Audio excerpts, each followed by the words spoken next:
Bienvenidos a todos de nuevo a esta actividad que realiza CIPSA, el Centro Interdisciplinar de Psicología y Salud. Me encanta ver la acogida que hemos tenido y sería imposible realmente sin vuestro apoyo y sin vuestro interés. Pero interés por debatir, por compartir, por aprender en este espacio que es para la reflexión. Esta es la 9ª temporada, fijaros cuánto tiempo llevamos ya. Hemos contado con, os he contado 34, no menos de 40, o sea, 34 profesionales de distintos ámbitos, pero muchos de ellos de la psicología y la salud. Y han sido pues, regionales, nacionales y algunos internacionales también. Y hemos hablado de 48 temas distintos. Y todavía se nos ocurren algunos, que vamos por la 9ª y ya veremos a ver qué tipo de cosas nuevas se nos siguen ocurriendo. A ver la tecnología. Vaya. Y hemos empezado, empezamos con esta idea en el 2012. En aquel año Carlos habló sobre el amor en tiempos de crisis. No sabía lo que se nos venía ahora. Esa sí. Crisis. La que dio Carlos, sí. El primero fue Bustamante, hablando de qué piensan los hombres, que había escrito un libro. Pero Carlos habló de esto. Pero crisis, hubiera dado una conferencia ahora, porque la crisis ya sabemos lo que es una crisis todos. Mucho más. Bueno, pues tras esta pausa forzada de 2 años, nos reencontramos en vez de encontrarnos. Y es un cambio en el título. Y también hay un cambio de sede, como estáis viendo. Y hemos elegido hacerlo aquí porque nos parecía que tenía todas las condiciones, estaba en el centro, cómodo más o menos para la gente, está comunicado, es amplio, o sea que lo veo bastante bien y espero que a vosotros os guste también. Y otra novedad es que contamos con varios entrevistadores. Tenemos que hablar con algunos de ellos y tal. También yo entrevistaré a alguien, como solía hacer habitualmente, pero en esta ocasión contaremos con distintas personas que entrevistan. Y tenemos a Jesús Mazón con nosotros, que es un grandísimo comunicador, tiene una larguísima trayectoria. Pues fíjate que cuando él empezábamos nosotros en psicología. O sea que empezamos en nuestras carreras a la vez y nos entrevistaba en la televisión y tal. Y claro, cuando le presentamos en 2012 esta idea, pues él nos apoyó siempre desde el principio, siempre nos apoya en todo y nosotros a él no lo podemos. Es cierto. También. Y vamos a hablar hoy de Todo no terminó, cómo sobreponerse a una ruptura amorosa. Y antes de eso, pues claro, tengo que presentar o representar a Carlos San Martín. Yo creo que ya muchos lo conocéis. Vamos a hacer un resumen del currículum. Eso es. Bueno, muy breve. Bueno, es que este es muy breve, muy breve. Bueno, se licenció en Medicina aquí en la Universidad de Cantabria y luego se hizo doctor en Medicina en la Escuela de Salud Pública de la Universidad de Maryland en Estados Unidos. Es especialista en sexología y en terapia de pareja y lo estudió en la Asociación de Sexología Clínica y el Instituto de Sexología de París. Y luego también está formado como psicoterapeuta y máster en psiquiatría y salud mental en la Universidad Europea. Es coordinador y cofundador conmigo del Centro Interdisciplinar de Psicología y de Salud CIPSA de Santander y llevamos funcionando desde el 1994. Es vicepresidente y además académico permanente de la Academia Española de Sexología y Medicina Sexual y es director del Observatorio Nacional de Salud Sexual. Además es profesor en la Universidad Alfonso X el Sabio, en la Universidad Católica de Ávila y la Universidad Nacional de Educación a Distancia. Y dirige actualmente un máster en Sexología Médica de la Universidad Europea del Atlántico. Ha presidido congresos nacionales e internacionales de sexología y salud sexual y las 22ª edición de las Jornadas Nacionales de Actualización en Violencia de Género. Muy bueno. Que siga habiendo esto, o sea, que nunca pase de moda hablar de esto, ¿no? Excepto que esté resuelto. Y ha escrito medio centenar de artículos en revistas científicas de divulgación y capítulos de libros.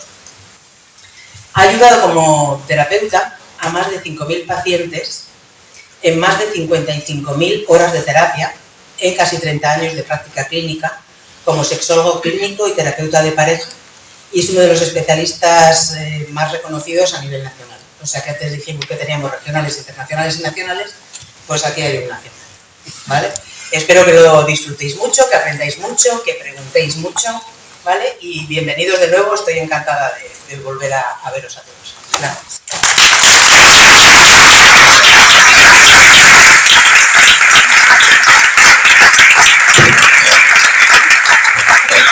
Bueno, me uno a las palabras que dice Ángela. Estamos muy contentos de estar nuevamente aquí, en este formato. Hay que decir que, ya sabes que yo no tengo pelos en la lengua, hay que decir que ellos fueron los pioneros en esta comunidad en hacer este tipo de encuentros. El éxito fue tal en el formato que después hubo más colegios, asociaciones, que copiaron ese formato.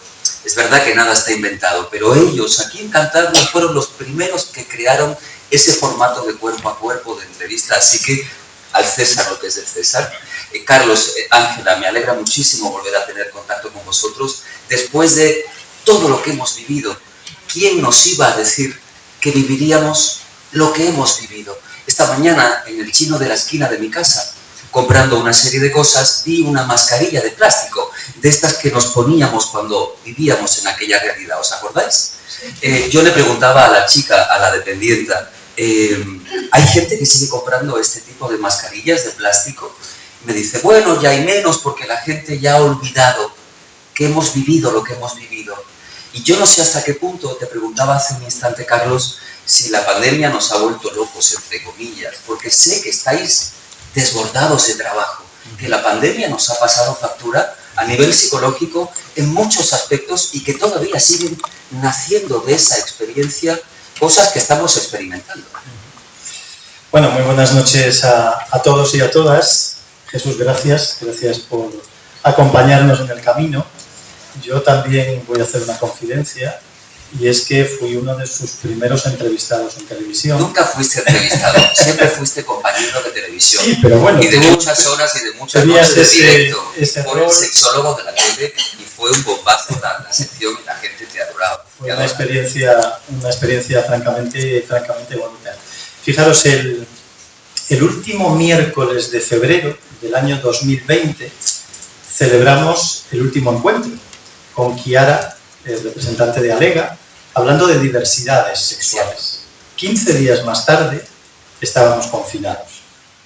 Y ya la vida cambió. Y la vida cambió para siempre. Decías, la experiencia que estamos teniendo, la experiencia es evidente que ha supuesto para muchísimos, creo que para todos y todas, pero para muchas personas, una situación especialmente traumática que ha puesto las costuras en tensión, que ha puesto la capacidad de adaptarnos las personas también en tensión y que desgraciadamente en algunos casos ha supuesto la dificultad para poder sobreponerse a esta experiencia, ¿no?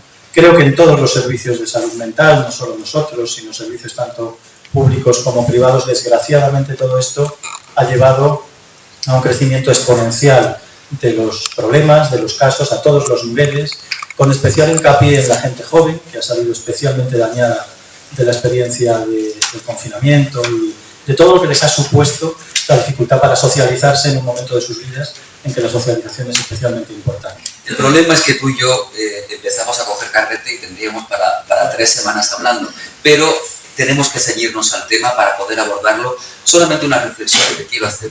No sé si esta oportunidad que hemos vivido nos ha acarreado solo cosas malas, porque tengo la sensación de que ha sido una gran oportunidad para parar y para reflexionar. Y yo en mi caso estaba, he de confesar, feliz en pandemia, en mi casa. Por primera vez me decían que me quedara en mi casa, que no saliéramos. Es decir, que podía cocinar, leer, dormir, ver series con tranquilidad, parar dónde voy, en qué momento tiene mi vida. Y para mí era un trauma volver a desescalar y volver a esa ruleta en el que el hámster no para de dar vueltas a veces sin pensar muchas veces. No sé si les pasaba también esto, ¿no? Perdimos una gran oportunidad en pandemia de trabajar hacia adentro más que hacia afuera. Bueno, yo creo que tuvimos una experiencia extraordinaria, que para muchas personas comparten con nosotros esa sensación. Quizás nosotros a nivel personal, como tuvimos que seguir trabajando y reinventarnos de alguna manera, no tuvimos ese contacto con la realidad del aislamiento, ¿no? Pero para muchos ha supuesto una oportunidad. Primero, un ejercicio de resiliencia que ha también en muchas ocasiones reforzado la seguridad y la confianza en la capacidad de resistir situaciones tan límite. Y segundo, hay personas que a partir de esa experiencia han tomado decisiones de transformación en sus vidas, personas que han dejado sus trabajos. Está pasando ahora, por ejemplo, un fenómeno en Estados Unidos sociológicamente muy interesante, que lo llaman el gran abandono, traducido, que es que 100.000 personas en Estados Unidos han dejado sus trabajos cualificados para dar un paso atrás y para reinventarse y replantearse una vida no llena de ansiedades, no llena de conflictos, sino llena de tranquilidad. Por tanto, creo que ha habido mucho también de aprendizaje. Estoy seguro que mucha gente tampoco lo hacemos a veces por miedo al qué pasará, pero que no por ganas, ¿no? En esa sensación de la que tú hablas. Una ruptura de pareja es uno de los procesos psicológicos más dolorosos que podemos experimentar en nuestra vida. Y es que una separación o un divorcio supone la pérdida de una persona por la que habíamos apostado en un proyecto común fundamental para cualquier ser humano. Nuestras ilusiones, recuerdos, bonitos, planes de futuro o familia se acaban. Y este proceso es un proceso difícil de digerir. Como seres humanos estamos preparados para vincularnos con otra persona desde que nacemos como una manera de supervivencia, de vivir, ¿no? Sin duda la pareja es uno de los vínculos más importantes que construimos en nuestras vidas. Así, una ruptura amorosa supone un proceso, una catarsis, un volcán que tenemos que saber muy bien cómo afrontar y cómo vivir, ¿no? De hecho, las rupturas de pareja pueden llevarnos a una crisis existencial que puede ser incluso necesaria para crecer emocionalmente, ¿no? Y para aprender y para salir más fuertes. Pero cuando esta crisis no se gestiona correctamente, podemos sentir ira, rabia, posesión, celos y podemos sacar lo peor de nuestra vida o de nuestra existencia a través de este desierto que hay que recorrer. La intención de nuestro encuentro de esta tarde con Carlos es afrontar esa situación. No sé si ustedes habrán vivido por una situación parecida, yo desde luego sí, todos hemos vivido, todos hemos amado, y amar supone sufrir, y amar supone cambiar de etapa, afrontar nuevos retos. Por cierto, ahora que hablamos de crisis en la pareja y de cómo afrontar esto, hemos naturalizado, hemos normalizado el hecho de hablar de se ha separado, menganito se ha divorciado fulanito, se casó y 3 años más tarde se han separado. ¿Es algo bueno que normalicemos tanto una situación que a priori no es normal? No me atrevería a decir que sea algo bueno o malo, es una realidad social, ¿no? Las tasas, la incidencia de las separaciones, de los divorcios en España no dejan de crecer. Es cierto que durante la pandemia se detuvieron, pero ahora hay un crecimiento significativo. Y por tanto, creo que es una realidad social y es una realidad que nos expone a tener que afrontar en muchas ocasiones procesos de ruptura, procesos dolorosos, procesos complicados en algunas ocasiones, que yo, fíjate, tengo la sensación, después de todos estos años de trabajo, tengo la sensación de que hay muy pocas cosas capaces de generarnos tanto sufrimiento, tanto dolor, como el desamor. Y pocas cosas capaces de generarnos tanto placer, tanta satisfacción, tanta felicidad como el amor. Por tanto, al final los vínculos son un elemento determinante para nuestro bienestar, ¿no? Somos una especie pelada, estamos diseñados para el contacto, para la intimidad, para la vinculación, para el apego. Y cuando tenemos conflictos con nuestro apego, la experiencia es evidentemente una experiencia extremadamente traumática. Fijaros que la Asociación Americana de Psiquiatría, que es un poco la Biblia dentro de... La que guía un poco la psiquiatría internacional, la que publica el manual de criterios diagnósticos y demás, hace unos años hizo una especie de ranking, y lo publicó, sobre cuáles eran los principales hechos, acontecimientos vitales, más traumáticos en la vida de una persona. La primera razón, la primera causa, creo que vamos a estar todos de acuerdo, la muerte de un hijo. Como la situación más dura, más dolorosa, más traumática.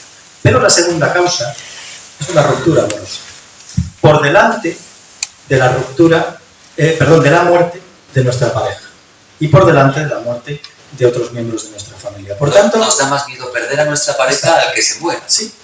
Luego explicaremos por qué. Porque el proceso de duelo es distinto ante una muerte y ante una ruptura. Tiene sus peculiaridades. Pero indudablemente, por tanto, estamos hablando de un acontecimiento que probablemente hemos vivido a lo largo de nuestras vidas, la mayoría de los que estamos aquí, y que supone además una situación de trauma especialmente significativa y probablemente de las mayores a las que nos vamos a enfrentar. El mayor reto, superar una ruptura, es una de las mayores experiencias que vamos a tener en la vida. Antes decía Ángela y narraba las miles y miles de horas que has tenido oportunidad de vivir con muchos pacientes, y tu experiencia te lleva a reflexionar y a tener una razón de ser. ¿Cuál es la causa principal por las que las parejas rompen, deciden dar el paso, Carlos? Pues yo utilizaría una palabra: el abandono. El abandonar la relación, el desertar de la relación.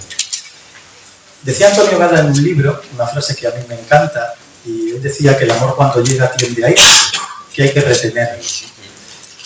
Tenemos un concepto muy romántico del amor en el que muchas veces se nos vende la idea de que una vez que hemos establecido un vínculo, ese vínculo ya es para siempre. No va a haber nada en el mundo que lo dañe, que lo deteriore, que lo afecte. Y sin embargo, retomando a Gala, la tendencia natural es a que las relaciones se deterioren. Cualquier tipo de relación personal tiende al deterioro. Si dejamos de llamar a un amigo, si dejamos de preocuparnos por alguien, esa relación se enfría y lo aceptamos con naturalidad. Y sin embargo, desde esa idea romántica del amor, pensamos que el vínculo con el otro es una especie de situación inquebrantable que no se va a deteriorar en ningún momento. Y eso lleva a que muchas personas abandonen la relación. Es decir, dejen de ocuparse, dejen de crecer, evolucionar, avanzar juntos, y eso les lleva en muchas ocasiones a un nivel de desencuentro importante que nos conduce al desamor. Porque el desamor, lamentablemente a veces, forma parte del proceso amoroso, y por tanto el desamor es una experiencia que en muchas ocasiones tenemos que afrontar también desde una posición de naturalidad. Habría que decir muchas cosas con las cosas que tú estás diciendo. Dices, hombre, alguna vez hemos vivido el desamor. Bueno, algunos lo hemos vivido varias veces, no solamente una vez. Dice la gente mayor, nuestras madres, nuestra familia, es que ahora aguantáis menos, la gente joven aguanta menos. Y es verdad que nos han enseñado a... No sé si a veces insisten en que soltemos todo aquello que no nos gusta en nuestra vida, que nos crea lastre, ¿no? Pero ¿aguantamos menos ahora que antes en una relación? Gracias a Dios. Si unimos la palabra amor y aguantar, yo me broto. Quiero decir, me cortocircuito. Porque realmente creo que no deberían ser dos palabras que se asociaran.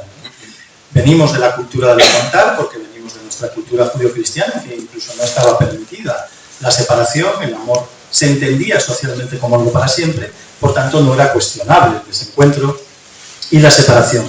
Y la alternativa era aguantar, lo que las abuelas decían a sus nietas: hija, tú tienes que aguantar. Aguanta. Más, por cierto, con un tip ahí un poco sexista dirigido a la mujer. Una relación no debería aguantarse, una relación debería vivirse como una experiencia. Y en todo caso, lo que sí estamos viendo quizás es que ahora en las generaciones más recientes, lo que sí que probablemente buscan es un cierto placer con cierta precipitación. A veces también el ser joven hace que no manejes demasiado bien los tiempos, ¿no? Y que no entiendas el proceso amoroso como un proceso que puede tener sus dificultades, que puede generar desencuentros. Hay que trabajar. Y que hay que trabajar. Yo insisto mucho a mis pacientes en la importancia de la cultura del desacuerdo. Es decir, en pareja podemos estar en desacuerdo y no pasa absolutamente nada. Absolutamente nada. Vamos a gestionar el desacuerdo. Incluso vamos a gestionar el conflicto. Las parejas que no tienen conflicto, a mí me ponen la carne de gallina. Porque probablemente tienen un conflicto latente que no son capaces de reconocer, de aceptar y de visibilizar. Las parejas en conflicto, lo que tienen que intentar evitar es que ese conflicto les lleve a la confrontación. Pero un conflicto en sí mismo es una oportunidad de crecimiento, de enfrentarnos al hecho de que estamos evolucionando en otra dirección, quizás, o de que tenemos que cogernos de la mano para intentar que nuestra evolución personal no nos aleje, no nos disperse, no nos lleve lejos. Después de la pregunta de cuál es el motivo más importante, afrontemos ahora el tema también fundamental. ¿Qué motivo lleva a que una pareja rompa civilizadamente o de forma muy problemática y con muchísimo dolor en el camino? ¿Cuál es el motivo principal que rompe esta divisa entre vamos a llegar a un acuerdo o vamos a tirarnos los trastos a la cabeza? Sin duda, el escenario emocional, las emociones que produce, que genera el proceso de ruptura, ¿no? Esas emociones pueden venir de la manera en la que se ha producido la ruptura. Por ejemplo, si hay terceras personas, en general las emociones que se manejan son distintas a cuando hay un acuerdo entre los dos miembros de la pareja que les lleva a tomar una decisión de ruptura, o cuando hay conflictos que reiteradamente aparecen y reaparecen y suponen un desgaste. Por tanto, el factor determinante entre que la ruptura pueda ser más civilizada o no viene determinado por las emociones que moviliza. Por eso es importante que los procesos de duelo sean procesos realizados de la mejor forma posible, para la propia persona y, evidentemente, para el propio vínculo que se pueda mantener entre las personas que se separan. Porque no olvidemos que muchas personas que se separan siguen manteniendo un vínculo. El vínculo, muchas veces, de los hijos o el vínculo de las relaciones interpersonales. Y eso les lleva a verse en la obligación de transformar sanamente ese vínculo en el futuro. Es interesante. A medida que vas hablando voy recapacitando de cosas que me parece interesantes que puedan poder preguntarte. Siempre en la estructura de estos encuentros damos la oportunidad a que nuestros amigos, compañeros que nos acompañan esta tarde aquí puedan intervenir y preguntar en cualquier momento. No hay ninguna estricto que marque la pauta. Si ustedes quieren intervenir, levanten la mano y enseguida participan, ¿vale? Hablemos del duelo. Cuando una pareja decide romper, hay que decir que cuando una pareja decide romper, siempre uno está peor que otro. Porque uno, como diría Gala, uno es el amado y otro es el amante. Y entonces, claro, evidentemente en una ruptura amorosa uno siempre está más fuerte porque ha tomado la decisión, otro se siente más abandonado, otro siente y padece más que el otro porque a lo mejor el otro tiene una opción B, ya tiene otro plan. Entonces, hay un dolor, ¿no? Hay un dolor. Sí. Ese duelo hay que pasarlo, como hay que pasar un desierto. ¿Cómo afrontamos ese duelo de ruptura amorosa? Tanto para el que da el paso de romper como el que es abandonado, como el que, no abandonado, ¿no? Pero el que tiene que aceptar la decisión de que su pareja ya no quiere continuar así. Lo aceptamos regular. De hecho, la aceptación es una de las etapas a las que más cuesta llegar, ¿no? Al hecho de reconocer, esto me está pasando a mí, ¿no? Esto está ocurriendo en mi vida. El duelo no suele ser un proceso simétrico, es decir, las dos personas que rompen no suelen estar en el mismo punto. Una de ellas incluso puede haber hecho un duelo anticipado, puede llevar tiempo rumiando la posibilidad de romper, y eso le ha ido llevando a prepararse de alguna manera para el duelo, ¿no? Y a ir elaborando algunas emociones vinculadas a ese proceso. Y luego, aunque sea un acuerdo de separación, aunque sea una pareja que se separa porque han acordado que para los dos es lo mejor, hay dos roles habitualmente marcados, ¿no? Es difícil que no haya estos dos roles. Y tú los citabas, citando a Antonio Gala. El abandonado y el abandonador, el amante y el amado. Y claro, las emociones que se vinculan a cada uno de esos roles son extraordinariamente distintas. Si yo he tomado la decisión de romper, es mucho más probable que maneje emociones como la culpa, la pena o el miedo a equivocarme. Porque he sido yo quien ha promovido ese proceso. La culpa porque soy consciente del daño que estoy promoviendo con mi decisión en el otro o en los otros, ¿no? Y por otro lado la pena, porque indudablemente mi decisión me lleva también a perder cosas que pueden ser valiosas, a salir de mi zona de confort, a afectar la vida de mis hijos, de mi entorno, de mi familia. Sin embargo, la persona que se sienta abandonada, al margen de que lo haya sido realmente o no, insisto, quien se siente abandonado maneja un sentimiento de victimismo. Daña mucho más profundamente su autoestima, genera una herida narcisista en torno a lo que ha ocurrido, porque tiene la impresión de que esto ha ocurrido porque yo no he sido suficientemente capaz de mantener la relación o porque el otro realmente me ha abandonado.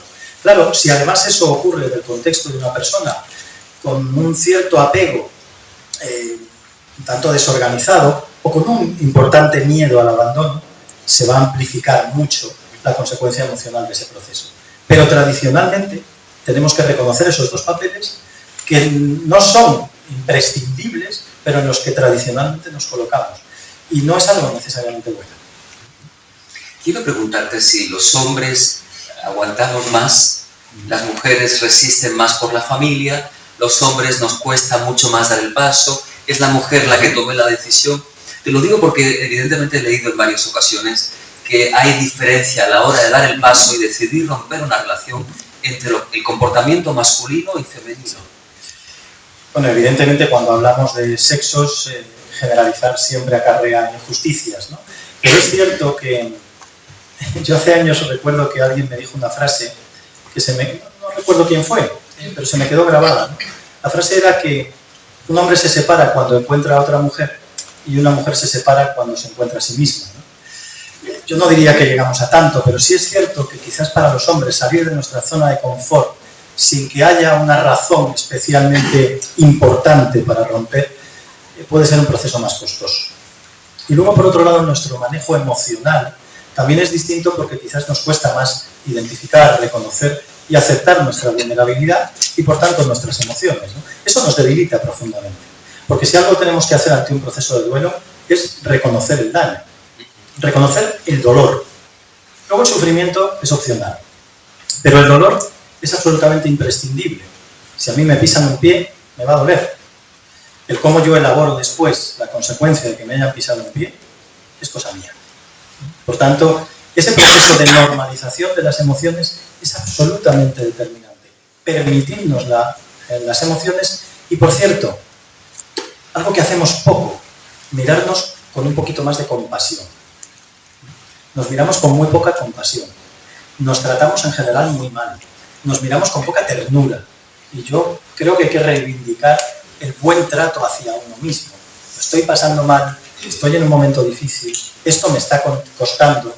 Voy a centrarme en mi autocuidado, en quererme, en cuidarme en un momento difícil. Y desgraciadamente hay veces que la actitud de muchas personas es justo la contraria. Descuidarse, abandonarse, hacerse daño. De alguna manera, como si fueran responsables de lo que les ha ocurrido, sin entender que lo que les ha ocurrido es parte del camino, porque nos guste o no, pues a veces, Jesús, la vida duele. Y tanto que duele. Me gustaría indagar más en ese espacio de duelo, en ese desierto, ¿no? Cuando uno rompe una relación, imaginémoslo estable, por lo que se suele hablar de una relación, tiende a pasar un desierto que está compuesto por diferentes etapas. Unos lo llevarán más rápido, otros lo llevaremos más lento, otros nos costará más olvidar, otros pasarán páginas. ¿Podemos resumir esas etapas de duelo de forma que podamos entenderlo? Sí, porque sabemos mucho en relación con el duelo, hay mucha investigación, hay muchas publicaciones, hay mucho conocimiento científico en torno al duelo, precisamente porque es una experiencia personal a la que se ven expuestas muchísimas personas, ¿no? Y en ese sentido, en el ámbito de la psicología, de la salud mental, se ha investigado mucho, se ha teorizado mucho, pero también se han obtenido algunas evidencias en relación a ese proceso emocional y psicológico. Es pasar un túnel. Al principio está todo muy oscuro. De hecho, no nos creemos que haya luz al final del túnel. A medida que vamos avanzando, vemos una pequeña luz, muy chiquita. Volver a levantar. Muy chiquita. Pero poquito a poco vamos viendo que esa luz se agranda. Y llega un momento en que hemos pasado el túnel, ¿no? En que hemos pasado el duelo. Algunas personas, es cierto, desgraciadamente se quedan en el camino, se quedan en duelos no resueltos, en duelos más disfuncionales, pero la mayoría de la gente consigue salir de ese túnel y además consigue salir reforzado. Y hay algo que a mí me sigue pasando. Esta es una ciudad pequeña y yo llevo casi 30 años, con lo cual no es infrecuente que me encuentre con pacientes cuando estoy comprando en el Lupa o dando una vuelta por ahí, ¿no? Y con cierta frecuencia me ocurre pues que alguien me para... Y una de cosas que sabrás. y me... Sobre nosotros, Carlos. y me paran, me saludan, me preguntan cómo estoy, ¿no? Y me dicen en algunos casos, ¿qué razón tenías? Separarme fue lo mejor que me pasó en la vida. Estoy feliz como una perdiz. Por eso yo hace mucho tiempo que digo que antes de etiquetar una noticia, un acontecimiento, algo que nos pasa como negativo, tenemos que dejar que pase un poco de tiempo. Porque igual eso que es tan negativo en ese momento, al cabo de un tiempo, se acaba convirtiendo en el mayor de los regalos. Porque nos da una oportunidad distinta. Es interesante. Tengo frente a mí a Chabela Méndez, que yo he visto entrar. Ella es abogada, matrimonialista, bueno, tiene una experiencia política, social, una mujer muy comprometida con la sociedad. Hola, Chabela. Hola. Que hacía mucho tiempo que no nos encontrábamos. Y claro, tú podrías intervenir en todo momento. No, yo quiero preguntar. Prefiero preguntar. ¿Qué opinas, Carlos, de ese consejo bien intencionado que dan algunas amistades a la gente que rompe una pareja, de salir rápidamente a buscar otra? Porque yo opino en contra totalmente de esa. ¿Tú qué opinas? Consejo. ¿Que hay que resetear? Yo creo que uno tiene que encontrarse a sí mismo, que es el primer trabajo que tiene que hacer, quitar esa idea de la media naranja, volver a la naranja entera, uno es una naranja entera, y se puede vivir sin otra pareja. Pero yo quiero saber lo que opina Carlos. Bueno, tú sabes, Chabela, que tú y yo estamos de acuerdo casi en todo. A Chabela la conozco hace 30 años cuando en algunos aspectos como la violencia de género yo descolgaba el teléfono y la llamaba porque no sabía qué hacer con la mujer maltratada que tenía enfrente. Y ella me ayudaba y se buscaba la vida para rescatarme, ¿no? Por tanto, tenemos una larga trayectoria. Y tengo que estar de acuerdo contigo. El clavo que saca otro clavo. Yo entiendo que la mayor parte de las veces recibimos información, consejos, comentarios bien intencionados, mayoritariamente, que yo llamo cariñosamente consejos de mercadillo. Es decir, desde la propia experiencia. Está muy bien si yo te cuento cómo yo lo veo, qué es lo que yo pienso, cuál es mi opinión. Y yo con eso después hago lo que estimo oportuno. Pero tenemos que huir un poco de los dogmas, incluso de los propios profesionales. Profesionales no tenemos que dictar dogmas. Yo jamás le digo a mis pacientes lo que tienen que hacer. Y a veces me lo preguntan explícitamente. Claro, me tengo que separar y jamás se me ha ocurrido decirle a alguien lo que tiene que hacer. Porque entiendo que trabajo con adultos, al menos en mi caso. Y sería un ejercicio de soberbia pensar que yo tengo más capacidad de decidir que una persona adulta y madura que tengo enfrente. Mi trabajo es acompañar, ayudar, por supuesto, intentar rescatar de determinado tipo de situaciones y manejar siempre un mensaje desde la objetividad mayor que puedo tener en ese tipo de contextos. Por tanto, el clavo que saca otro clavo suele ser un consejo de mercadillo y generalmente, además, no solo no resulta efectivo, sino que puede resultar incluso peligroso, porque detiene el proceso de duelo. De hecho, los duelos que llamamos retardados o ausentes están producidos porque nos hemos vinculado con una nueva persona en pleno proceso de duelo. Lo que nos toca es el dolor y no lo podemos sustituir por engancharnos a una nueva relación huyendo del dolor. Por eso yo creo que es un error muy habitual, pero yo insisto en que es necesario recuperarse, rescatarse, pasar página, dejar atrás el túnel y luego ya veremos. La vida nos pondrá oportunidades, mejores o peores, pero seguro que oportunidades. Nos pondrá amores al segundo intento, como dice un colega mío en un libro. Claro, yo entiendo que a veces hay que tomarse un tiempo para recuperarse de tantas cosas, ¿no? Pero es que vivimos en una sociedad en la que no nos enseñan a tener dolor, a que todos tenemos una tirita o tenemos una... nos enfrentamos mal al dolor, no sabemos hacerlo, ¿no? Porque claro, ¿a quién le duele sufrir? ¿A quién le gusta sufrir? Claro, ¿no? A nadie. Hombre, son emociones negativas que no son, a no ser que tengas un rasguito masoquista, no son emociones amables, ¿no? El dolor no es una emoción amable, pero a veces la vida duele. Lo que no podemos es escapar constantemente de una realidad, porque nos vamos a pasar la vida escapando. De hecho, hay personas que huyen del dolor a través de su dificultad para vincularse. Cuando una persona tiene, por ejemplo, lo que técnicamente llamamos un apego evitativo, un miedo al compromiso, está huyendo constantemente del riesgo que supone una relación. Todos los vínculos personales implican un cierto nivel de riesgo, al desengaño, a la traición, al sufrimiento, a la ruptura, pero ese riesgo vital creo que es inevitable que lo asumamos con naturalidad, desde el reconocimiento del dolor como una emoción perfectamente adaptativa que corresponde con la experiencia que estamos teniendo. Y huyendo un poco de esa especie de mundo happy flower que vemos en las redes sociales, que creo que están haciendo un daño también a la perspectiva de algunas personas importantes y que están muy alejados de la realidad de lo que vivimos cada uno de nosotros de puertas para adentro. Pueden hacer mucho daño el mal uso de las redes sociales, ¿verdad? Pero hablemos ahora de un tema muy importante en una relación sentimental, en una pareja, que es la de los hijos. Yo me imagino que una separación sin hijos sea mucho más sencilla que una separación cuando hay hijos de por medio. En cuanto a custodias, en cuanto a económico, en cuanto a mamá es mala, papá es el que se va. ¿Cómo es todo ese proceso? Porque los hijos lo complican todo. Bueno, decía un amigo mío que los hijos no unen, que los hijos atan. no lo sé, pero en todo caso sí que complican los procesos de desamor, ¿no? Lo complican porque la logística evidentemente se complica, pero depende más de desde dónde y desde qué, como decía antes, tipo de emociones nos separamos, que desde la realidad que tengamos. Yo veo parejas que se separan con hijos de una forma amorosa, de una forma respetuosa, de manera que objetivamente priorizan los intereses de sus hijos por encima de cualquier cosa. Y son capaces de hacer procesos de ruptura envidiables. Y veo parejas sin hijos que se pasan años odiándose. Hay una emoción, luego hablaremos un poquito si os parece de emociones, pero una emoción que es terrible en los procesos de ruptura, que es el despecho.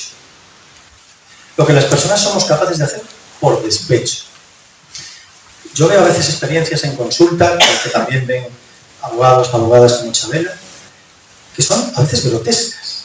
Que llegas a decir cómo el despecho te puede llevar, cómo un desborde emocional te puede llevar a una conducta tan desadaptada, a una conducta tan irracional y tan dañina contra alguien que ha formado parte de tu vida, aunque ahora ya no lo haga, ¿no?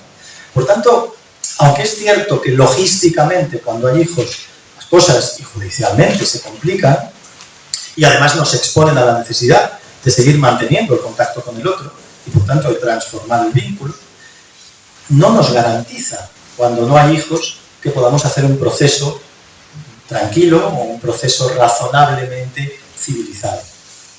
Hablemos precisamente de ese despecho, me parece muy interesante. El despecho forma parte del ser humano, cuando nos hacen daño, cuando nos traicionan, cuando hemos cogido a nuestra pareja siendo infiel con otra persona, cuando nos ha decepcionado, nos ha abandonado. De ahí nace un sentimiento que es lógico, que es humano, que también es el de ser malo. Es decir, el de decir, quiero venganza, quiero rescatar mi dignidad, aunque sea una dignidad a veces. Pero es cierto, no es malo sentir despecho, porque somos seres humanos, tenemos también sentimientos, ¿no? En ese sentido. Todo el espectro emocional, yo suelo decir que el duelo es una tormenta emocional, ¿no? Que hay emociones de todo tipo, ¿no? Entre ellas el despecho. El problema es la intensidad y la durabilidad.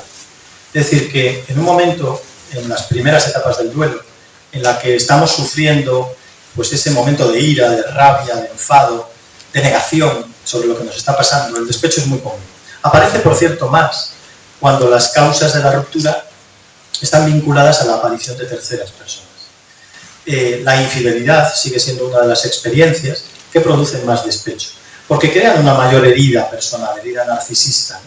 No solo rompemos, sino que rompemos porque tú te has ido con otro o porque tú te has ido con otra. Por tanto, eso crea en mí un daño personal, un daño emocional. Y eso también me provoca hacia ti una rabia, una ira, que muchas veces expreso a través de otra emoción como el despecho, buscando con esa emoción hacerte el mayor daño posible. Por tanto, esa normalización de las emociones es imprescindible, pero también el reconocimiento de que la pervivencia de algunas de esas emociones en fases más avanzadas del duelo a veces es una señal de alarma, de quizás no estoy evolucionando, avanzando en este proceso de elaboración de la pérdida, que es como podemos conceptualizar el duelo. Es elaborar el que alguien ya no está, elaborar una pérdida. Y por cierto, y engancho con lo que os decía antes, el duelo de una muerte es distinto al duelo de una pérdida. ¿Y qué diferencia hay? El duelo de una muerte es un duelo lineal. Cuando perdemos al otro, le hemos perdido para siempre. El otro ya no está. Y no vamos por la calle pensando que nos lo vamos a encontrar. No vamos a volver a tener contacto, comunicación, no lo vamos a volver a ver físicamente. Por tanto, es un duelo que en ese sentido es más lineal, es más progresivo, es más constante. El duelo de una pérdida por ruptura es un duelo circular, porque a esa persona nos la vamos a volver a encontrar. La vamos a ver cuando entregamos a los niños. La vamos a ver en muchas ocasiones. Aquí en Santander todos los días. Bueno, en Madrid tienen la suerte. Todos los días, cualquier día. En Madrid tienen la suerte, gracias a Ayuso, de no encontrarse con su ex, pero aquí tenemos la desgracia de no tener a Ayuso y, por tanto, tener la posibilidad de encontrarnos con nuestro ex. Y claro, eso activa de nuevo ese proceso circular y provoca una vuelta, un cierto paso atrás a conectar con otras emociones, a volver a generar rabia. Imagínate si además te encuentras a tu ex o chico o chica con otra persona. Claro, eso te iba a decir. No nos duele paseando por encontrarnos, nos duele encontrarle felices. Eso es lo que nos duele encontrarle sonriente, feliz. Y como hayan adelgazado, nos vamos a casa. Vamos a casa hecho Seguro, seguro. No, y además de, como bien dices, no encontrarle feliz, si lo encontramos mal en determinadas etapas del duelo, nos consuela. Eso es profundamente humano. Me echa de menos, se acuerda de mí. ¿Qué error ha cometido? ¿Cómo se ha confundido? Fíjate qué viejo está, qué mayor se ha puesto, cuánto peso ha cogido, y todo eso como consecuencia de una mala decisión, ¿no? Nos consuela porque en ese momento pensamos, nos enganchamos de nuevo a la idea de la negación. Probablemente la aceptación es la etapa más costosa a la que llegar. En el momento en que uno acepta, cuidado, acepta y no se resigna, que son cosas distintas, en el momento en que uno acepta, el camino es mucho más llano y ya al final del túnel ya podemos meter sexta porque probablemente es un camino menos farragoso. Me quedan preguntas por hacerte, pero he visto antes a una persona que quería participar. Cuando hablamos de duelo, antes estabas explicando que hay que tener en cuenta la intensidad de las emociones, ¿no? Y la conducta que tenemos dependiendo de la intensidad de las emociones. Entonces, yo creo que también, como estabais hablando, en el caso del duelo es distinto el duelo que se lleva por una pérdida por muerte, ¿no? Que una pérdida por ruptura. Y no sé si está más estudiado el duelo en la muerte, por ejemplo, y teóricamente hay más conceptos de, por ejemplo, me lo voy a inventar, ¿vale? Pero tienes que estar generalmente X tiempo sintiendo un dolor muy profundo. Luego, a partir de X momento, ya te empiezas como a calmar, ¿no? O encuentras otras emociones. No sé si en el caso de las rupturas es lo mismo, es distinto, o hasta qué punto el que tú, por ejemplo, 2 años después de una ruptura, si sigues teniendo esas emociones, igual no tan intensas como en el primer momento, se pueda considerar patológico o no. Sí, hoy en día venimos también en ciertos países de una tradición importante en el tema de la ruptura, sobre todo en países anglosajones, con tasas además de separación y divorcio muy importantes, como Estados Unidos con un 54%, en que los duelos por ruptura están muy estudiados, hay mucha investigación, hay mucho trabajo serio, que nos permite reconocer qué señales nos pueden inducir, incluso los profesionales, a considerar que se puede estar ante un duelo disfuncional, ante un duelo crónico, ante un duelo ausente, ante un duelo no permitido, porque evidentemente en no todos los casos es necesario la ayuda profesional. Es únicamente necesario cuando yo lo estoy intentando y veo que no estoy siendo capaz de superar ese proceso. Pero sí que nosotros sabemos reconocer señales, como en cualquier otro ámbito de la salud mental, que nos permiten identificar cuándo ese proceso puede ser disfuncional. Y en el caso de la muerte, evidentemente el conocimiento que tenemos también es muy exhaustivo, porque además en el caso de la muerte quizás no hay tantas diferencias, no hay tantas tipologías distintas. La muerte puede ser de una forma más accidental, más rápida o más sobrevenida, o producto de una enfermedad. Por tanto, los procesos de duelo no son tan diversos, no son tan heterogéneos como en la pérdida, como en los duelos que se producen por ruptura, que pueden ser muy variables y pueden ser muy variables. Vamos enseguida con usted, ¿le parece? Pero acorde con la pregunta que planteaba la chica, he creído entenderte que hablas de cuando alguien nos quedamos enganchados de una persona y el tiempo pasa y no evolucionamos. Eso lo hemos vivido todos, es decir, todos nos hemos vivido y nos hemos enganchado a una persona, a una situación que ya no está, y hay personas que nos marcan más que otros, ¿no? Cuando nos sentimos enganchados, ¿no? Claro. Bueno, y luego tiene que ver también con cada uno de nosotros, con lo que nosotros denominamos nuestros estilos de apego. Si yo tiendo a un apego dependiente, a establecer un vínculo de una forma dependiente, probablemente viva peor el desencuentro amoroso, ¿no? Porque tiendo a ser una persona que pone demasiado de su bienestar en la relación de pareja. Y desvincularme de eso me va a resultar más costoso. Si soy una persona más autónoma, con un apego más seguro, probablemente ese proceso sea doloroso, pero no me resulte tan costoso el reconocimiento de puedo vivir sin ti. Muchas veces la frase, ¿no?, de ¿qué haría yo sin ti? Es una frase que se graba a fuego en la cabeza, ¿no? ¿Qué voy a hacer sin ti? Bueno, pues probablemente lo mismo que contigo, pero sin ti. Señora, quería usted preguntar. Es más fácil una ruptura por muerte Porque te puedes acordar de cosas buenas que has vivido con esa persona sin que te duela. Sí, eso también lleva un poco de tiempo. Hay personas a las que les cuesta el poder pensar, por ejemplo, el poder ir a la casa, el poder ver sus cosas de la persona que ya no está, ¿no? Pero es cierto que nos invita más al recuerdo de lo positivo como un bálsamo, mientras que a veces el recuerdo de lo positivo como bálsamo en la pareja es mucho más costoso, ¿no? Entonces, en ese sentido es cierto que el duelo por muerte, insisto, depende también de muertes, etcétera, pero el duelo por muerte nos puede aportar algunas facilidades para que este proceso sea un poco menos doloroso. Por eso decíamos que la APA establecía que la pérdida por ruptura era más intensa, más dolorosa que la pérdida por muerte. Ángela también quería participar. Ya se va animando esto, la gente estaba fría y ahora empieza. Yo estaba pensando todo el rato si podría haber alguna diferencia en las rupturas de parejas que son del mismo sexo. Bueno, eso ya es un tema... O sea, es un poco como de hetero, hijo, tal, pero en parejas del mismo sexo. Sí. No sé si hay diferencias o es muy parecido. Es un tema que yo quería abordar, que me parece muy interesante, porque estoy seguro que hay un comportamiento distinto y después yo te daré mi opinión. Sí. Bueno, los estilos de apego en parejas heterosexuales o en parejas homosexuales son similares. No hay mucha diferencia al respecto.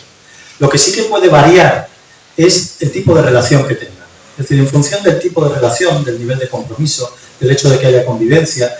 También es cierto que en alguna pareja homosexual, igual que en parejas heterosexuales, se pueden establecer dinámicas de relación abiertas, por ejemplo, que hacen más improbable que un duelo se complique por una situación de infidelidad.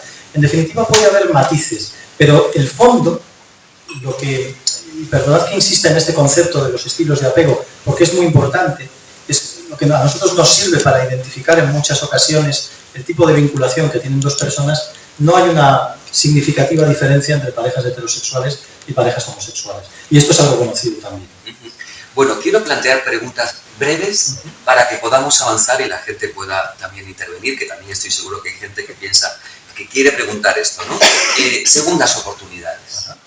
Es decir, cuando una pareja se rompe y se dan un tiempo, hay un distanciamiento, cada uno va por su lado y de pronto siempre hay una frase muy popular que dice: el que se va siempre vuelve. Es decir, el que da el paso, el que quiere romper, hay un tiempo y quiere regresar, ¿no? Esto de las segundas oportunidades normalmente salen bien, salen mal, hay de todo. Tenemos que ser benévolos, tenemos que hacernos los fuertes. Bueno, no suelen ser muy exitosas en general, al menos en mi experiencia.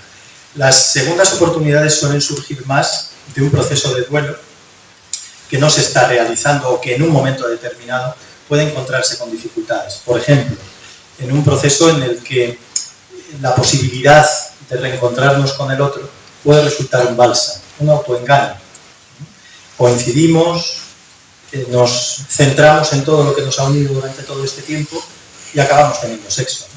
Y acabamos pensando que podemos tener una nueva oportunidad, que podemos tener un nuevo reencuentro, ¿no? Hombre, si en ese tipo de situaciones la decisión de romper no es una decisión elaborada firmemente, puede ocurrir que esa pareja entre en una nueva dinámica que, si no corrigen nada, les va a volver a conducir a una crisis, evidentemente. La realidad es muy tozuda. Pero en muchas ocasiones, lamentablemente, lo que hace es acabar amplificando el sufrimiento, porque nos vuelve a exponer a una especie, como decíamos antes, a una dinámica circular y a una especie de reencuentro con todo aquello que nos separa. Es una especie de ilusión, es, como digo, un bálsamo. Nos conectamos a lo positivo, pero es que no es lo positivo lo que nos ha hecho romper, es lo negativo. Y en ese momento no estamos en contacto con lo negativo. Hay un tema que me parece muy interesante también, Carlos, que es el llevarnos bien con nuestra expareja. Recuerdo hace unos años cuando entrevisté a Viviana Fernández, que es una mujer muy interesante, que me decía: yo me llevo bien con todos mis ex después de tenerles bloqueados 3 años. Entonces rompe, bloquea 3 años y se lleva bien. Pero es que es verdad, y yo no lo entendía, me decía ya, es que hay que separarse, hay que distanciarse. Y cuando ya uno tiene volver a tener relación de amistad o de no desearle la muerte o no desearle... Claro, ¿Cómo podemos trabajar eso de ser amigos de nuestra expareja? Bueno, lo que decías es rigurosamente cierto, ¿no? Yo insisto mucho en la necesidad del contacto cero. Cuando digo cero, en la medida de lo posible, claro. Incluso teniendo o compartiendo hijos, intentando que ese contacto se minimice, sea por WhatsApp, sea el menor posible. ¿Por qué? Porque tenemos por delante la necesidad de transformar un vínculo. Y es otro concepto que he dicho 3 o 4 veces, pero que es fundamental, ¿no? Conseguir aprender a ver al otro de una manera diferente. Porque si no transformo ese vínculo, cada vez que vea al otro, le voy a reconocer como lo que fue, mi pareja. No lo voy a reconocer como lo que ahora es, el padre de mis hijos, o un amigo, o alguien a quien valoro y aprecio. Por cierto, tener la posibilidad de elaborar correctamente y transformar ese vínculo, te da la opción de poder seguir manteniendo en tu vida a una persona que puede seguir siendo valiosa para ti en otro contexto. Y que por tanto puede perpetuar relaciones, cada vez lo vemos con más frecuencia, que son relaciones extremadamente sanas y que incluso son más sanas que cuando esa pareja estaba estructurada como pareja. Funciona mejor como amigos que como pareja. Está absolutamente en lo que dice. Él y yo somos ex. Efectivamente. Claro, yo no quería decir... No, esto es un secreto. Esto es un secreto. Pero ya que estáis, podría contar. Hablamos No somos amigos, somos familia. Claro. Es otro vínculo, Claro. más que amistad, es diferente. Pero el camino ha sido difícil. Hombre, Bueno, claro, evidentemente... lógicamente, Claro. ha habido instantáneamente todo lo que está diciendo él. Claro. O sea, y luego se reconstruye de otra forma. Con lo Como veis, que trabajabais, llevamos lo que decimos a Es muy la práctica. distinto. que trabajabais juntos, que eso es mucho Bueno, más complicado en el día a día. evidentemente, porque eso genera también, pero igual que en el caso de los hijos, ¿no? Cuando una pareja tiene hijos a los que tiene, por ejemplo, la custodia compartida, Sí. y por tanto que entregar, entre comillas, no me gusta nada ese concepto, Ya. intercambiar una vez por semana, pues están condenados a verse. Lo importante, como digo, es tener esa capacidad, primero, de hacer una lectura correcta. Por mucho que queramos, por mucho que nos duela, no podemos mantener nuestra relación, no podemos tener contacto. El tema del contacto cero, no solo yo, sino creo que cualquier terapeuta que maneje duelos lo va a recomendar. Y a veces es difícil, y a veces a la gente le cuesta. Bloqueamos, desbloqueamos, bloqueamos, desbloqueamos. Yo lo bloqueamos. Le borramos de Instagram. Estamos ahí en un poco de ese proceso de vete y viene, ¿no? Pero en todo caso es necesario ese tiempo transformador del vínculo si aspira a tener una buena relación con esa persona, ¿no? Y además ese proceso, y aquí vuelvo a hablar desde la experiencia propia, ese proceso es un proceso complejo, pero es cierto que te lleva, es decir, que lo que decimos se cumple, te lleva después a esa capacidad de aprender a ver al otro como una parte de tu familia o como alguien extremadamente valioso a quien no quieres perder por el hecho de que hayas decidido no continuar en un proyecto de pareja.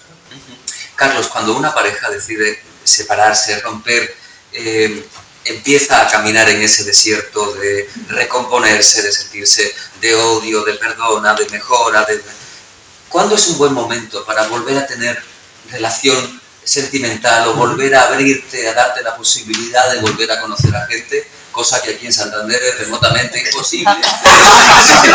Pero ¿cuándo empieza esa sensación de puedo ya? Pues cuando no lo vivas como una necesidad. Cuando en tu mente la idea sea me apetece. Tengo ganillas de... Si lo vives como necesidad, necesito, tengo que, probablemente no estás preparado. Probablemente esa opción la manejas como algo que sirva para conseguir tu bienestar. Y el bienestar no lo podemos buscar a través del otro. Ese es un error también extremadamente frecuente. Es que no me haces feliz, le decimos al otro. Como si fuera su responsabilidad. El bienestar, la felicidad es nuestro negociado, no el del otro. Por tanto, buscar a alguien que te haga feliz es partir de un error. Y por eso buscar a alguien desde la necesidad, además de crearme angustia y posiblemente hacerme elegir mal desde la precipitación o desde la necesidad, eso va a suponer un error. Sin embargo, buscar a alguien porque me apetece, buscar en el sentido amplio, porque realmente me siento en un momento en que me apetece que mi vida se pueda enriquecer con una experiencia amorosa, esa es la señal de que estoy preparado para poder reencontrarme con alguien. Hoy compartía yo en redes una imagen que viene muy a colación, que decía, era una pareja, un dibujo animado que ponía, te voy a hacer feliz, y ella respondía, yo ya vengo feliz de casa. Yo ya vengo feliz de casa, a partir de ahora sumemos. Exacto, tú hazme más feliz. Eso es, ¿no? Pero tampoco es empezar de cero, ¿no? Veía a una persona también que quería participar. Nada, está muy bien. Es que estaba pensando antes cuando hablábamos un poco de las diferencias que puede haber entre, por ejemplo, parejas heterosexuales y parejas homosexuales, ¿no? Se me venía a la cabeza si existen diferencias en cómo se lleva una ruptura, que me imagino que sí, en cuanto a la edad, sobre todo en las generaciones más jóvenes entre las que me quiero incluir, porque el tema de, por ejemplo, es que el otro día me lo decía una amiga es que mi casi algo, ¿no? Tengo una pareja que no es una pareja, es un casi algo, pero no terminamos de definir. Yo creo que esos conceptos en generaciones más mayores no existen. Entonces, por ejemplo, una ruptura con un casi algo, entiendo que no se lleva de la misma forma que con una pareja con la que llevas 5 años. Aunque con tu casi algo lleves 5 años. Para que después te quejes de que mis preguntas son largas. Plantea y va directo. Bueno, yo creo que evidentemente hay diferencias notables, ¿no? A mí no me gusta entrar en juicios de valor, pero por ejemplo es algo frecuente, incluso tiene un anglicismo, que es el ghosting, ¿no? ¿No sabes lo que es? Yo estoy teniendo que reaprender todos estos conceptos, ya tengo una edad, y entonces, bueno, gracias a Dios estoy rodeado de gente joven que me enseñan esos conceptos, ¿no? El ghosting. ¿En qué consiste el ghosting? En desaparezco y no, vamos, es que rompo por desaparición. Asertividad cero. Entonces quizás estamos tendiendo en generaciones más recientes, y eso no quiere decir que no haya personas más mayores que también lo hacen, a no tener un mínimo de decoro, a no tener un mínimo de asertividad. Yo diría que no tener un mínimo de empatía, ¿no? Y las rupturas se producen, bueno, pues por WhatsApp, o te bloqueo y de repente me entero de que ya no estás conmigo porque me has bloqueado. Y entonces llevas 3 días bloqueado y digo, pues igual tengo bloque, ¿no? O el ghosting desaparece y ya nunca más aparece. Entonces, esas tipologías de ruptura evidentemente existen y están a la orden del día. Evidentemente también, cuando la relación es más duradera, cuanto más nivel de compromiso hay, la dificultad en la ruptura es mayor. Porque hemos apostado más. La inversión emocional que hemos hecho en esa relación es más fuerte, es más comprometida y, por tanto, la desinversión es más dolorosa. En una relación de menos tiempo o en una relación menos comprometida, que quizás es también a lo que te referías, relaciones un poco, vamos a decir, más superficiales o con menos compromiso, generalmente cuesta menos romper, ¿no? Y si no hay ningún compromiso, bueno, pues quizás es un formato de relación en el que es un amor más lúdico, ¿no? En lo que compartimos no es tanto compromiso, sino la parte lúdica, la parte placentera, el sexo, la compañía, el ocio, y ahí son procesos en general más fáciles. Antes hablabas de que en una relación, cuando pasa mucho tiempo y muchos años, se va perdiendo un poco esa pasión de comienzo, ¿no? Y que empiezan a no cuidar esa relación, que hay que regar la planta a diario, ¿no? Estoy seguro que mucha gente que lleva muchos años juntos en una relación de matrimonio, de pareja, muchas veces se ha planteado el decir, ¿esto qué ya es? ¿Somos amigos? ¿Somos pareja? Ya después de tantos años el sexo no es el mismo. Eso es algo normal sentirlo, ¿no? Después de que uno lleve muchos años con una pareja. No es anormal, no es peligroso. Evidentemente, no podemos vivir la idea del enamoramiento perfecto, entre otras cosas sería agotador. Tormenta química constante sería una cosa agotadora. Por tanto, el enamoramiento es un proceso que da paso a una experiencia amorosa auténtica. Pero esa experiencia amorosa se transforma con el tiempo y evidentemente no se vive quizás de la misma manera. Un amor maduro probablemente se vive de manera distinta a un amor más joven, ¿no? Pero incluso en esos segundos intentos, en esas segundas o terceras relaciones. Por tanto, ahí estamos hablando de una dinámica en la que tenemos que normalizar ese cambio, esa transformación, y probablemente cuando estamos al final de la vida buscamos de la relación cosas diferentes de las que buscábamos al inicio de la vida. Aceptar eso, yo creo que también es aceptar el hecho de que el vínculo se transforma. Sin embargo, también tenemos que darnos cuenta de que puede que llegue un momento en que el sentimiento amoroso se transforma en cariño. Y ahí ya estamos hablando de otra cosa. Lo que define la relación amorosa, la relación de pareja, es la parte de la erótica. El identificar al otro como tu objeto de deseo. El relacionarte con el otro como tu objeto de deseo. Cuando eso se transforma, cuando se pierde ese sentimiento de deseo, de atracción, no estoy hablando de tener más o menos relaciones sexuales, estoy hablando de cómo miro al otro. Cuando miro al otro desde la ternura, desde el cariño, no digo que no sea algo válido, pero la relación ha cambiado, la relación se ha transformado. Y muchas personas en ese proceso de transformación eligen continuar. Y es algo profundamente respetable y lícito. Pero es la parte más cariñosa, la parte más relacionada con el compromiso, lo que les mantiene unidos. Y por tanto esa relación, que puede ser muy enriquecedora, es una relación en la que el componente, entraría en tecnicismos para explicaros esto, pero el componente que sobre todo prevalece es el componente del cariño y es el componente del compromiso, la compañía, el acompañamiento, que son cosas muy valiosas, pero que no es tanto un vínculo, entre comillas, específico de pareja erótica.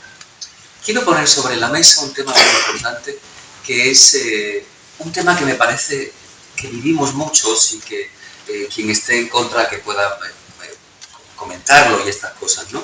Estamos todo este rato hablando de parejas, cuando en realidad vivimos tiempos de individualismo. Es decir, mi pandilla, mis amigos, yo mismo, cuando hablamos de pareja ya echamos a correr. Es decir, somos profesionales, tenemos nuestra casa, tenemos nuestra independencia, cuando viajamos, viajamos, cuando salimos, no damos excusas a nadie. Qué bien se vive estando solo.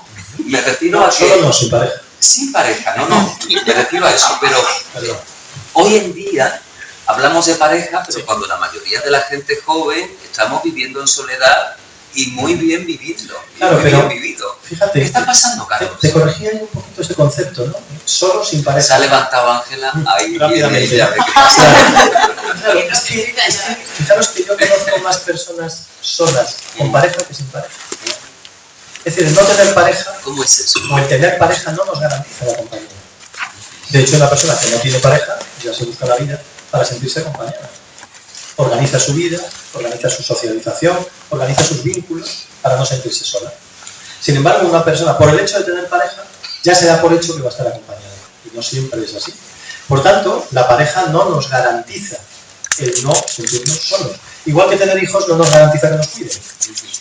No tengamos hijos para que nos cuiden. Pero no tengamos pareja para no estar solos. Tengamos formato, pareja porque es una experiencia grande.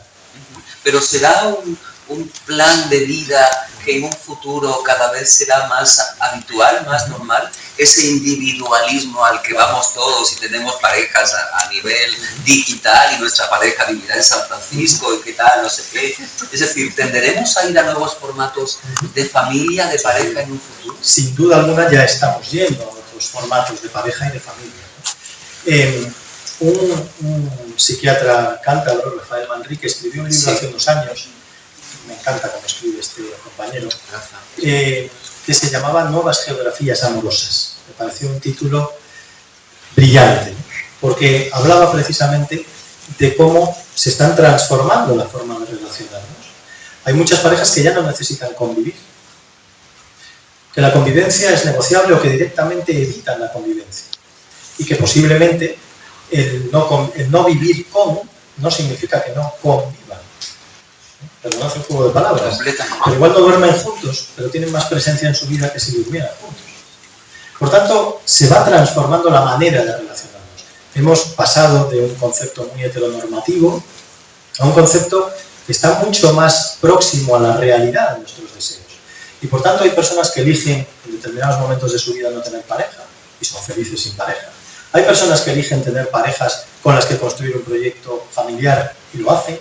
Hay personas que deciden construir relaciones en las que la convivencia no es necesaria. Esto en Estados Unidos tiene un nombre, es muy común, se llaman las parejas LAT, Living Apart Together, es decir, vivir juntos pero separados, en la que convivimos sin vivir con. Y son parejas funcionales y perfectamente satisfactorias, en que muchas veces evitan o no quieren la convivencia o que puede haber hijos de otras relaciones anteriores o simplemente porque están en un momento vital en que no les apetece convivir. Es importante, ¿verdad?, respetar los términos que cada pareja imponga, aunque hay otras parejas que no lo entenderían o desde fuera no se entienda, pero es verdad que el lenguaje, ¿verdad? Había una persona que quería participar. Sí, además está relacionado con lo que estás comentando. En el último congreso de sexología, el Congreso Mundial de Sexología, yo escuché un dato que me llamó mucho la atención, que es que según las fórmulas matemáticas y la estadística, de cada 10 de matrimonios que se forman hoy, 7 van a romper. Vaya por Dios. Y además añadiría ahí, es decir, y de los 3 que quedan juntos, a ver cuántos se llevan bien. A ver cuántos no deberían romper tanto. Entonces, visto estos datos y todavía cuando hablas con la gente y ves que su máxima ilusión es estar toda la vida con esta persona y que cuando seamos abuelos estemos juntos y ya no esa tanto, idealización, ya no tanto, esa romantización, pero todavía sigue siendo la parte... la educación ya no es cristiana, ¿no? La cuando educación ya lo religiosa. cuestionamos, pero sí queda, esto está como muy romantizado y muy idealizado esa imagen. Entonces, todavía queda la sociedad, ¿no crees que queda mucho por hacer para que asumamos que esta sociedad es muy difícil encajar ese modelo único y tradicional de pareja? Por supuesto, yo creo que hay que asumir, hay una palabra que utilizamos mucho, a veces quizás de forma un poco frívola, que es la palabra diversidad.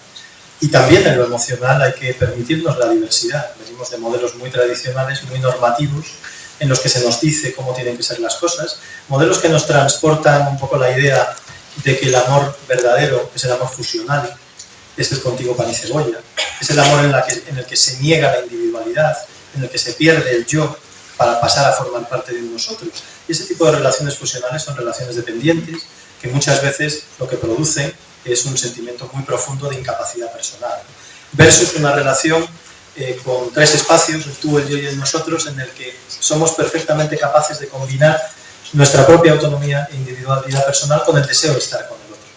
Nos falta cultura, nos falta educación, nos falta pedagogía, nos falta que nos enseñen a relacionarnos, nos falta que normalicemos determinado tipo de cosas sin juzgarlas y que respetemos la manera en la que cada persona decide establecer sus vínculos amorosos desde el derecho que cada uno tiene a hacerlo.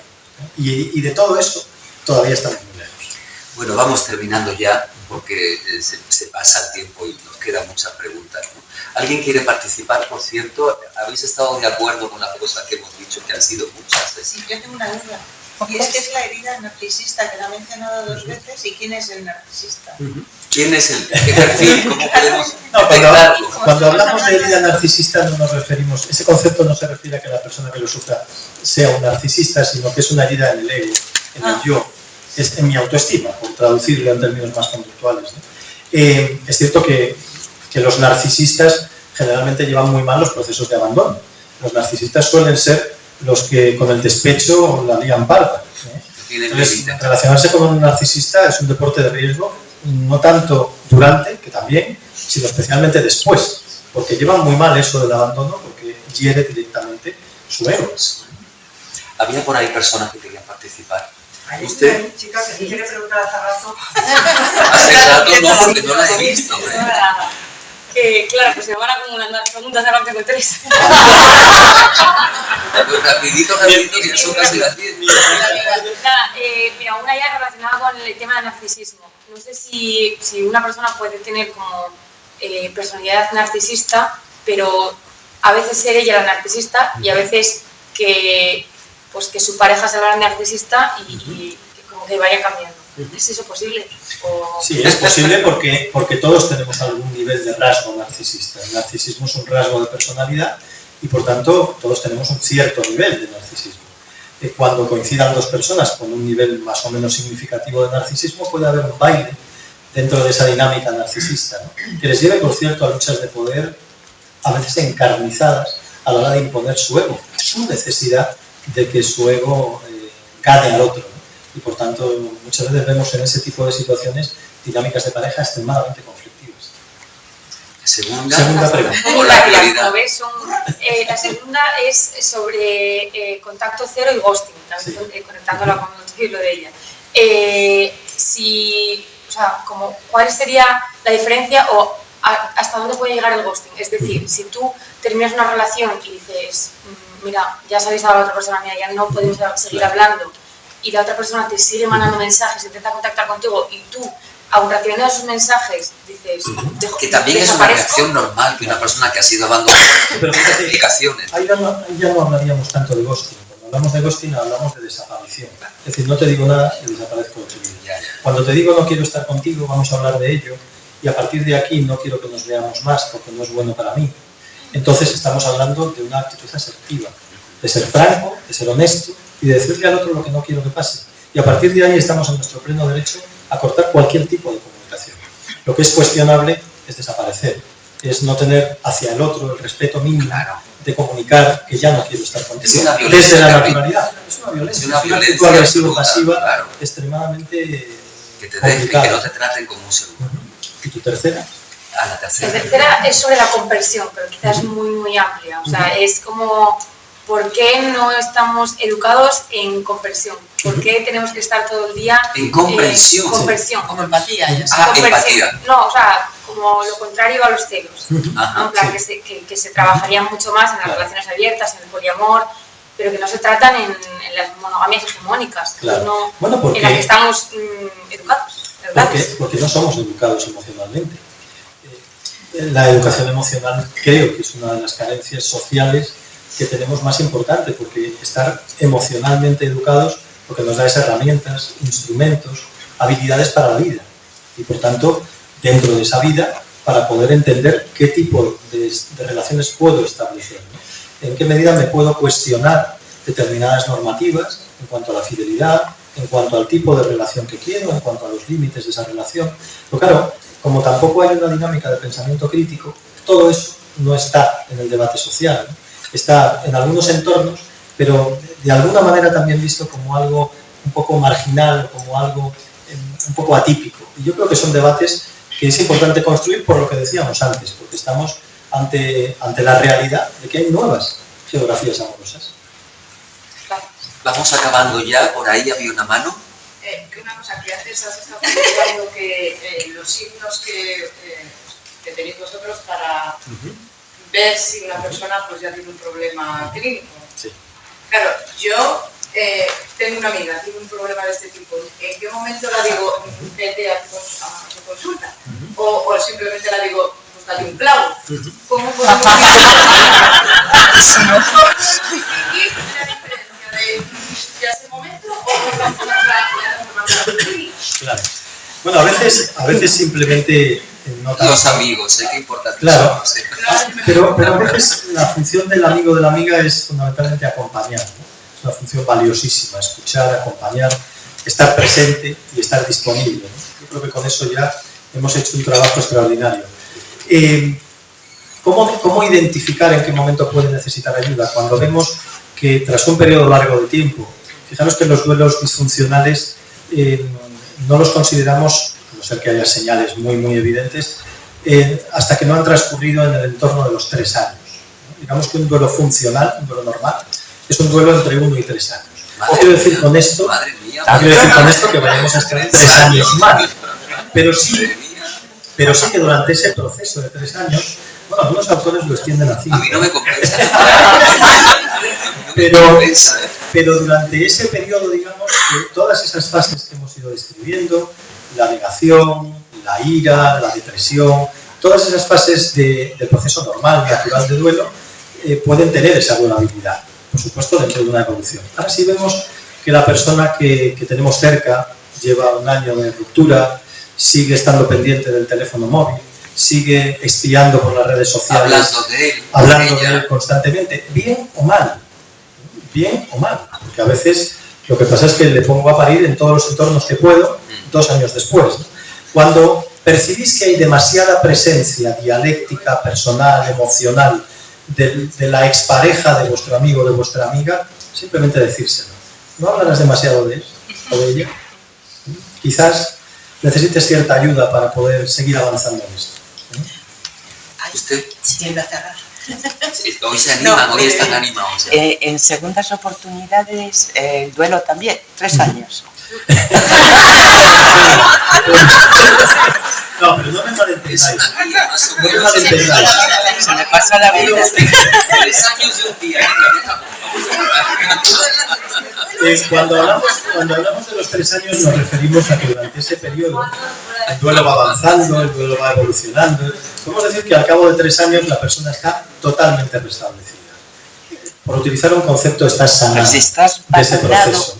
ya estás vacunado. Pero luego, claro, no, quieres decir que si luego los duelos son un poco más cortos. Bueno, la experiencia es un grado, ¿eh? Y evidentemente el autoconocimiento también. Claro. Si yo conozco cómo suelo reaccionar emocionalmente ante determinadas experiencias, posiblemente las maneje mejor y eso me lleve a que mi proceso de duelo, de transición, sea un proceso más corto, sea un proceso realizado con menos dolor. El dolor siempre va a existir, el dolor es inevitable, como decíamos antes, incluso ante rupturas en que tenemos muy claro que es, de hecho, fijaros, hay un tipo de duelo que es el duelo no permitido, que le sufren enormemente las mujeres que sufren maltrato y que cuando se separan haciendo un ejercicio de fortaleza de su agresor, viven exactamente el proceso de duelo aunque hayan ellas decidido romper la relación. Pero sin embargo es un duelo no autorizado, no se le permite a las personas de su entorno.